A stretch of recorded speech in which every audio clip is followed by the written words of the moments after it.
Okay, ang gagawin ko ngayon ay gagawa tayo ng apple and pear soup para ito sa pag-moisten sa ato ang sore throat at saka para good for healthy body.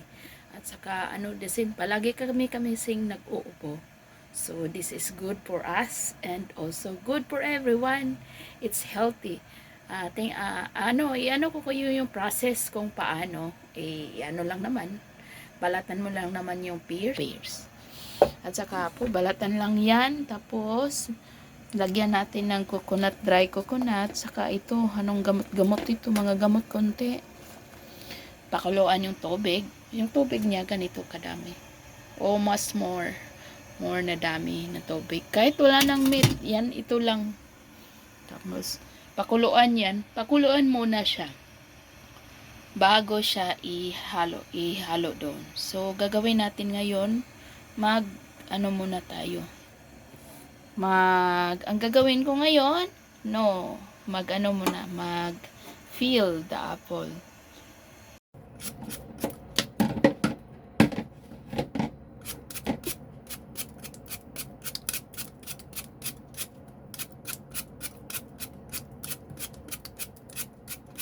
Mas pabilis kasi pag ganito ang gagamitin.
Years.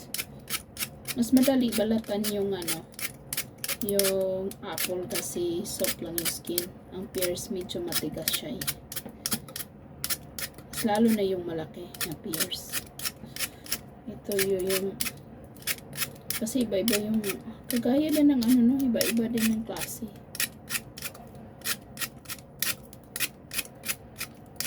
Yun, lakasan natin ang apoy kasi lapit na ako matapos dito. Yan, cut.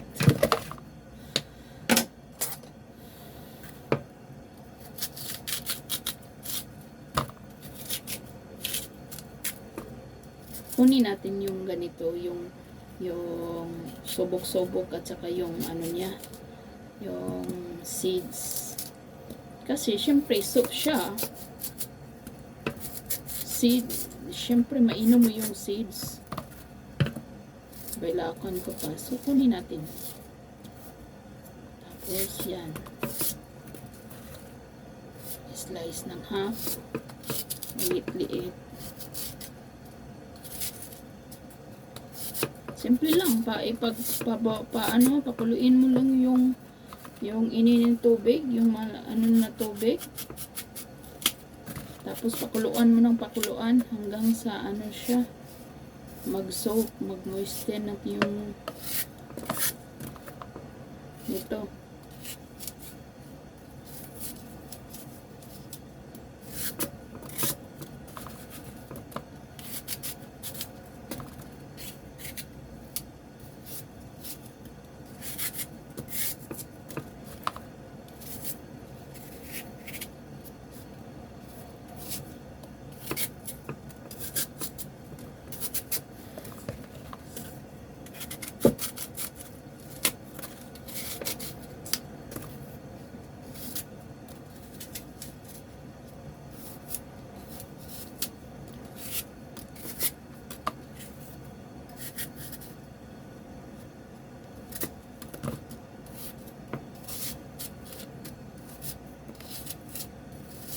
Pwede din ito yung steam, pero apple lang siya, apple soup, i-steam mo.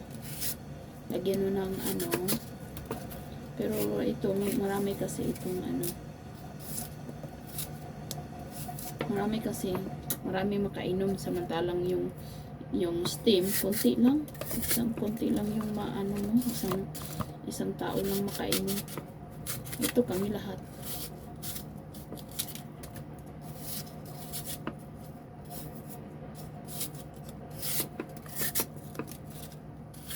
Lapit na matapos, so kulo na din yung inano ko, ready ko na water, hot water.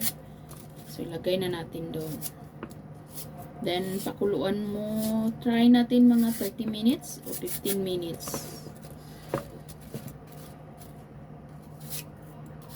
50 minutes hindi 15. Hindi yan maka-absorb.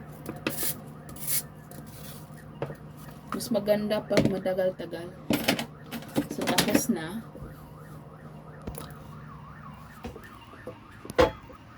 Tapos na, open natin to. Yan. Lagay natin yung yan.